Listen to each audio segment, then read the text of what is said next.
Over the holiday season, IDW released a special holiday-themed Equestria Girls comic. But does it hold up after the eggnog's gone and Santa's left? Or is it just another one of those cheesy Christmas cards you get in the mail? Hey everybody, what's up? UltraMag64 here, and this is my review of the Equestria Girls holiday comic.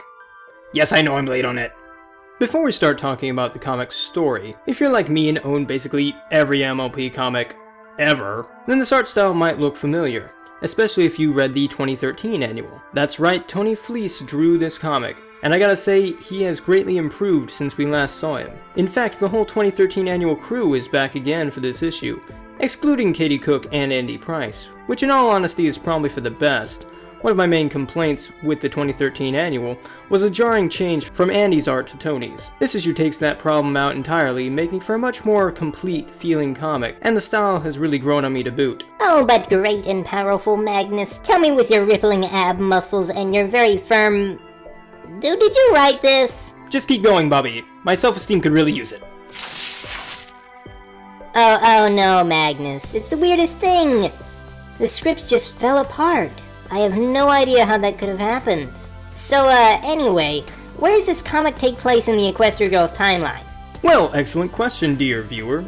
You see, the holiday comic actually takes place after Rainbow Rocks, evident by the fact that Sunset writes to Twilight, which, by the way, makes for some very deep feels and great character development as a bonus.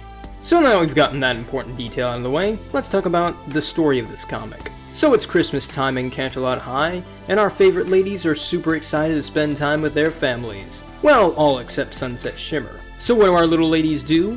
They decide to host a bunch of sleepovers. And as sleepovers tend to do, embarrassing stories and actions ensue. But all isn't pizza and sleeping bags. Someone seems to be posting some rather embarrassing rumors around the school. An ex-bad girl gone good Sunset Shimmer seems to be to blame. But is all as it appears. Only some clever investigation by Sunset Shimmer will uncover the truth. Now I know what you're saying to yourself, wait a minute Magnus, Sunset Shimmer's been through the original movie and Rainbow Rocks. How can anyone think that she's still a bad egg, especially the main 5? Well, here's the thing, as we previously said, this takes place after Rainbow Rocks. As seen in Rainbow Rocks' opening scene, the movie takes place almost immediately after the original movie, and since this comic takes place in December, I can only assume that Rainbow Rocks and the original movie take place in November. So the school and its characters have had only a few weeks to adjust to the new Sunset, whereas we have had over a year to adjust to her change. It's completely believable that the characters might think that she was up to some elaborate plan, even though as the reader we know she isn't planning anything grinchy. One thing I will say I really enjoyed about this comic was the focus on the effects the victim experiences, instead of the consequences the gossiper faces. It really made me connect with Sunset Shimmer, and showed Sunset at her weakest and most vulnerable, deepening her character even more.